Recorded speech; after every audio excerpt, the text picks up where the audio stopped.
আসসালামু আলাইকুম। আজকে ক্লাস 6 এর ইংলিশের বার্ষিক সামষ্টিক মূল্যায়ন ডে 3 এর প্রশ্ন এবং উত্তর নিয়ে আমরা আজকে আলোচনা করব। তোমাদের বার্ষিক সামষ্টিক মূল্যায়ন ডে 1, ডে 2 এবং ডে 3 এই তিনটি দিনে সম্পূর্ণ করা হবে। ডে 1 এর দুটি টাস্ক, ডে 2 তে দুটি টাস্ক এবং ডে 3 তে দুটি টাস্ক। তো আজকে আমরা ডে 3 এর যে টাস্ক দুটি রয়েছে সেগুলো নিয়ে আলোচনা করব। তো এখন আমরা দেখি ডে 3 তে আমাদেরকে কোন কাজগুলো করতে বলা হয়েছে। তো ডে 3 তে যেটা আমাদেরকে প্রথমে করতে হবে, ডে 3 হচ্ছে 180 মিনিটের কাজ। টাস্ক 5 অর্থাৎ ডে 1 এবং ডে 2 তে 4টি কাজ কিন্তু হয়ে গেছে। এখন আমরা ডে 3 তে 5 নম্বর টাস্ক দিয়ে শুরু করব, যেটা সময় হচ্ছে 90 মিনিট। তো এখানে আমাদেরকে কি করতে হবে দেখি। In season the teacher will ask the students to, এই সিজনে টিচার স্টুডেন্টসকে যেটা করবে বা যেটা জিজ্ঞাসা করবে, ওয়ার্ক ইন গ্রুপ অফ 4, 4টি গ্রুপে ভাগ করবে। Look at the illustration to carefully, illustration বা ছবি 2 নম্বর ছবিটি দেখতে হবে।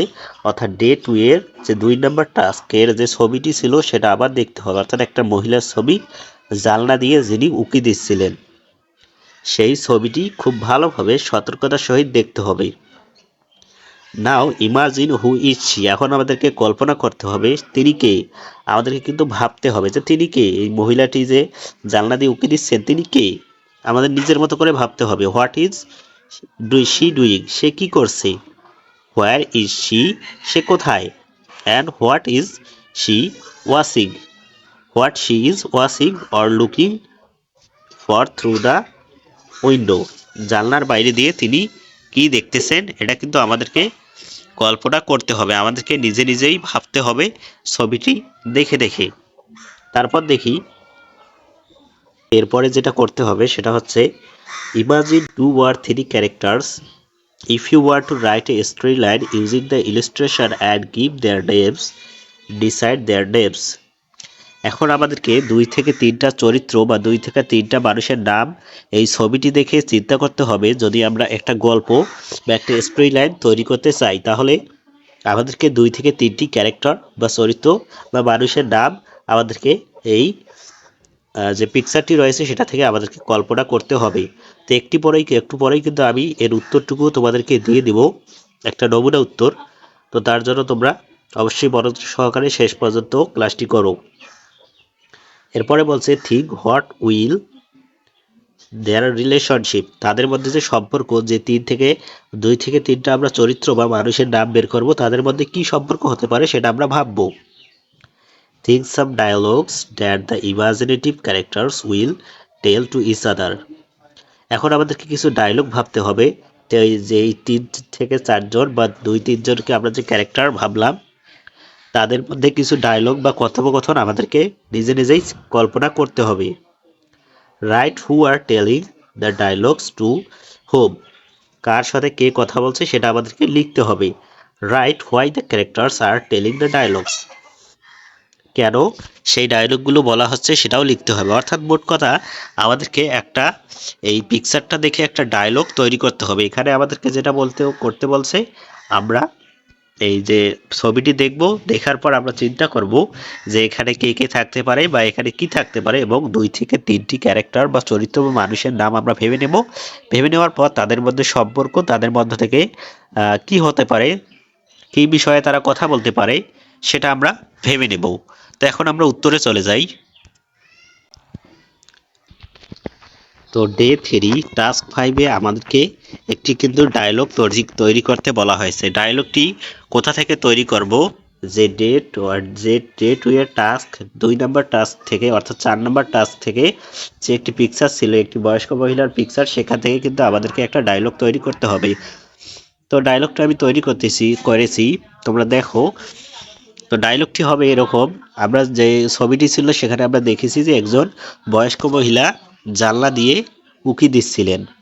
তো আমরা যদি এরকমভাবে কল্পনা করি যে তিনি জানলা দিয়ে তার 2 নাতিকে উকি দিচ্ছিলেন, তারা যে আঙ্গিনায় খেলছিল এবং তাদেরকে খাওয়ার জন্য ডেকেছিল, তাহলে সেই কথোপকথনটি হবে এরকম। তো ডে 3 টাস্ক 5 এর অ্যান্সারটি হবে এটা। প্রথমে যেহেতু আমাদেরকে ডায়লগ লিখতে বলছে, তো আমরা সেভাবে প্রথমে যে মানুষ বলবে বা যে বলবে তার কিন্তু নাম দেব এবং পরে তার কথাটুকু দেব, সে কি বললো সেটা দিয়ে দেব। তো প্রথমে যে মহিলাটি জানলা দিয়ে উঁকি দিচ্ছিল তিনি হচ্ছেন ইংল্যান্ডি উমান, যেহেতু তার আমরা নাম জানি না। তো তিনি বলতেছেন তার দুই নাতিকে উদ্দেশ্য করে, কাম নাও দ্য ফুড ইজ কুকড, এখন চলে এসো, খাবার রেডি হয়েছে বা খাবার রান্না করা হয়েছে। এরপর রনি বলতেছে, ও গ্র্যান্ডমা ওন্ট ইট নাও, রনি বলতেছে, ও দাদি আমরা এখন খাবো না। যেহেতু দাদি এবং নাতি এদের মধ্যেই কিন্তু আমাদের এই কথোপকথনটা হবে। আমি কিন্তু এই তিনটি চরিত্রকেই কল্পনা করে নিয়েছি, দাদি এবং নাতি। তোমরা চাইলে কিন্তু তোমাদের মতো করে কল্পনা করতে পারো। আমার এই উত্তরটাই যে দিতে হবে এমন কিন্তু কোনো কথা নয়। তোমরা তোমাদের মতো কল্পনা জগতে যাবে এবং সেখানে এই ডায়লগটি তৈরি করবে। তো আমার এই কল্পনা থেকে আমি তিনজনকে নিয়েছি, একটা হলো ইল্ডার্নি উমান, একজন হলো রনি এবং একজন হলো রাজু। রনি এবং রাজু হচ্ছে ইল্ডার্নি উমানের নাতি, তারা মাঠে খেলা করছিল। তারপর রাজু বলতেছে, we will play some more now, আমরা এখন আরও একটু খেলবো। We will play some more now, আমরা এখন আরও একটু খেলবো। তারপর ইল্ডারলি উমান বলতেছে, not eat first then play, না এখন খাও পরে খেলিও। অর্থাৎ দাদি এবং যে নাতি রয়েছে তাদের মধ্যে কথোপকথন হচ্ছে খাওয়ার জন্য। তোমরা চাইলে কিন্তু অন্য বিষয়েও এই কথোপকথনটি লিখতে পারো। Raju, no grandma first we finish the game, Raju বলতেছে, না গ্র্যান্ডমা আমরা প্রথমে খেলাটি শেষ করি, তারপর আমরা খাবো। ইল্ডারলি উম্যান অর্থাৎ বয়স্ক মহিলা তারপর বলতেছে, ও ইটস নট প্লে টাইম, না এটা খেলার সময় নয়। ইল্ডারলি উম্যান বলতেছে, এটা খেলার সময় নয়, এখন খেলা যাবে না। অর্থাৎ প্রথমে তোমাদেরকে খেতে হবে এবং তারপর খেলতে হবে, এটাই গ্র্যান্ডমা বলতেছে। ইল্ডারলি উম্যান বলল, oh it's not play time, এটা খেলার সময় নয়। তো এরপর রনি বলতেছে, please play little more grandma, Roni বলতেছে, রনি তার গ্র্যান্ডমাকে বা দাদিকে প্লিজ বললো এবং বলো আর একটু খেলি দাদিমা। তারপর ইল্ডারলি ওভার বলতেছে, if your parents see you have not eated yet they will scold you, যদি তোমার বাবা মা দেখে যে তোমরা এখনও খেলতেছো, এখনও খেলা করতেছো, এখনও খাওনি, তাহলে তারা তোমাদেরকে বকাবকি করবে। তো রাজু তারপর বলতেছে, okay grandma we are coming to wash our hands, আমরা আমাদের হাত মুখ ধুয়ে আসছি। এলডারডি ওভার বললো, ওকে ঠিক আছে। তো এটাই মূলত একটা ডায়লগ। তোমরা চাইলে এটাও লিখতে পারো বা আরো বড় করে বা আরো ছোট করে লিখতে পারো তোমাদের নিজের মতো একটা বিষয় কল্পনা করে, কিন্তু অবশ্যই সেই পিকচারটার সাথে মিল থাকতে হবে। তো এটাই মূলত টাস্ক 5 এর অ্যান্সার। আশা করি তোমরা টাস্ক 5টি বুঝতে পেরেছো। এখন আমরা তো এরপর যেটা করতে বলা হয়েছে, যেটা করতে বলা হবে আমাদেরকে, সেটা একটু আমরা দেখে নেব। Reflect the character setting and them theme of the illustration they have discussed in season, অর্থাৎ আমাদেরকে যে ইলাস্ট্রেশনটা দেখতে হবে এবং আমাদেরকে আবারও চরিত্র অনুমান করতে হবে, অবস্থান অনুমান করতে হবে এবং এর থিম বা মূল বিষয়টুকু অনুধাবন বা কল্পনা করতে হবে, না আলোচনা বা আমাদেরকে কিন্তু ভাবতে হবে। Read the dialogue they have writed in season 5 again, 5 number টাস্কে আমরা যে ডায়লগটা লিখেছি সেটা আমাদেরকে আবার পড়তে হবে খুব ভালোভাবে। এরপর imagine a story line with this character theme and setting and dialogues, সেই ডায়লগ এবং ডায়লগটি নিয়ে আমাদেরকে একটা সেটিং বা অবস্থান, থিম এবং একটা ক্যারেক্টার কিন্তু আমাদেরকে আবারও কল্পনা করতে হবে। তো এরপর কিন্তু আমাদেরকে একটি গল্প তৈরি করতে হবে। আবার ওই ইলাস্ট্রেশন 2 অর্থাৎ আমরা যে ছবিটি দেখেছি এবং যে ডায়লগটি লিখেছি সেটা অনুযায়ী আবার একটি আমাদেরকে গল্প নিজের মতো করে তৈরি করতে হবে। তো আমি একটি নমুনা গল্প বা স্টোরি তোমাদের জন্য তৈরি করে রেখেছি, সেটা একটু তোমরা লক্ষ্য করো, তাহলে কিভাবে অ্যান্সার করতে হবে সেটা বুঝে যাবে। এখন আমরা ডে 3 টাস্ক 6 এটা নিয়ে আলোচনা করব। তো ডে 3 এবং টাস্ক 6 আমাদেরকে একটি গল্প তৈরি করতে বলা হয়েছে। আমরা যে ছবিটি দেখেছিলাম এবং যে আর ডায়লগটি তৈরি করেছিলাম সেখান থেকে কিন্তু গল্পটি করতে হবে। তো সেখানে আমরা দুইজন নাতি এবং একজন দাদিমার মধ্যে গল্প তৈরি করেছিলাম।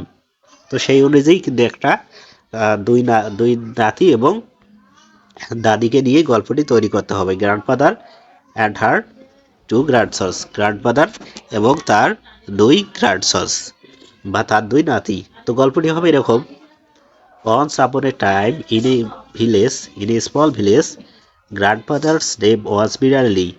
একদা এক ছোট গ্রামে এক দাদির নাম ছিল Mina Lini. His two grandsons were named Roni and Raju. তার দুই গ্র্যান্ডসন্সের নাম ছিল রনি এবং রাজু, বা তার দুই নাতিদ্বয়ের নাম ছিল রনি এবং Raju. From morning to night অর্থাৎ দিন থেকে রাত পর্যন্ত, from morning to night in the village, দিন থেকে রাত পর্যন্ত সেই ভিলেজে, they always love to be together, তারা একে অপরের সাথে থাকতে পছন্দ করতো। They always love to be together, তারা একে অপরের সাথে সারা দিন রাত থাকতে পছন্দ করতো। One day they One day their grandfather said that a holiday fair was being held at the village school. একদিন তার গ্র্যান্ডপা বা তাদের দাদিমা বলল যে একটা ছুটির দিনে একটা মেলা বসেছে গ্রামের স্কুলে। Roni and Raju went to go to fair together, Roni এবং রাজু তাদের দাদিমার সাথে একসাথে কিন্তু ওই মেলাতে গেল। এখানে এই বানানটা তোমরা ঠিক করে নেবে, এখানে when, WENT। They have lot of fun দেয়ার, তারা একে অপরের সাথে অনেক মজা করেছে সেখানে। And bring gifts for everyone in the family, এবং পরিবারের প্রত্যেকের জন্য তারা কিন্তু সেখানে তাদের জন্য গিফট বা উপহার নিয়ে এসেছে। The relationship between grandfather and grand child is really sweet, দাদি এবং তাদের নাতিদের মধ্যে সম্পর্ক সত্যিই খুব মিষ্টি বা সুইট হয়। তো এটাই কিন্তু আমাদের এই গল্পটি, আমাদের এই গল্পর বিষয় হচ্ছে দাদি এবং নাতিদ্বয়ের মধ্যে তাদের সম্পর্কটা কিরূপ সেটাই কিন্তু দেখানো। তো আশা করি তোমরা বুঝতে পেরেছো। তোমরা তোমাদের মতো করে ডে 6 বা টাস্ক 6টা তোমরা করতে পারো, বা এটাও তোমরা দিতে পারো। তো তোমরা নতুন করে একটা করলে সেটা ভালো হবে তোমাদের মূল্যায়নের জন্য। আশা করি তোমরা বুঝতে পেরেছো। ক্লাসটি ভালো লাগলে অবশ্যই একটি লাইক দিয়ে দাও এবং তোমাদের বন্ধুদের কাছে শেয়ার করে দাও। ধন্যবাদ।